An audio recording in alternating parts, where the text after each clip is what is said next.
ஆப்பிரிக்காவில் உள்ள ஒரு மிஷினரியை பார்த்து அவருடைய சரித்திரத்தை வாசித்தேன்.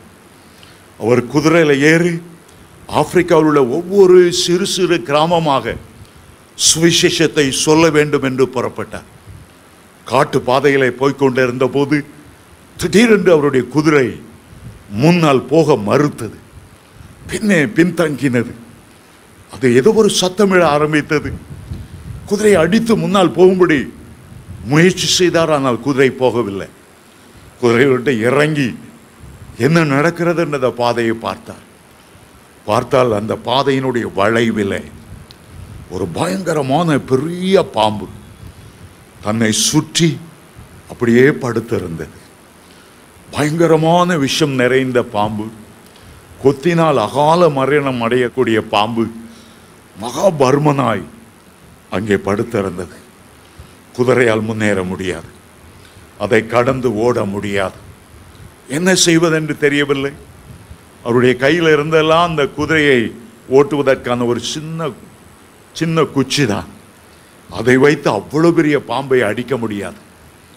ஏதாவது மரத்தில் ஏறி கிளைகளை பறித்து அந்த கொம்பை எடுத்துக்கொண்டு அடிக்கலாம் பார்த்தா பக்கத்தில் மரம் ஒன்றுமே காணோம், எல்லாம் செடி தான் இருந்தது, மரத்தை காணோம். எப்படி இந்த பாம்பை அடிப்பது? ரொம்ப தூரத்தில் ஒரு பெரிய கல்லை தூக்கிட்டு வந்தார். அந்த கல்லை அந்த பாம்பு மேலே போட்டால் நமக்கு வழி கிடைக்கும். அந்த கல்லை கிட்ட கொண்டு வந்து அதில் போடும்போது பார்த்தா அந்த பாம்பு ஏற்கனவே செத்து தலை நசுக்கப்பட்டு சுருண்டு அப்படியே கிடக்கிறது. இந்த செத்த பாம்பை கண்டா நான் பயந்தேன். இந்த செத்த பாம்பு என் 1 மணி நேரத்தை வீணாக்கிட்டு கடந்து ஓட முடியாமல் இருக்கிறது. அருமையான தேவனுடைய பிள்ளைகளே, இந்த பாம்பாகிய வலு சர்ப்பத்தை ஆண்டவர் ஏற்கனவே சிலுவையில் அடித்து விட்டார்.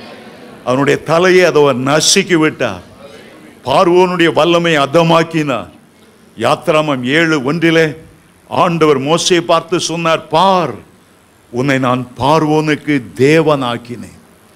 பார்வோனுடைய தளபதியை நீதான் எழுதணும்ப்பா.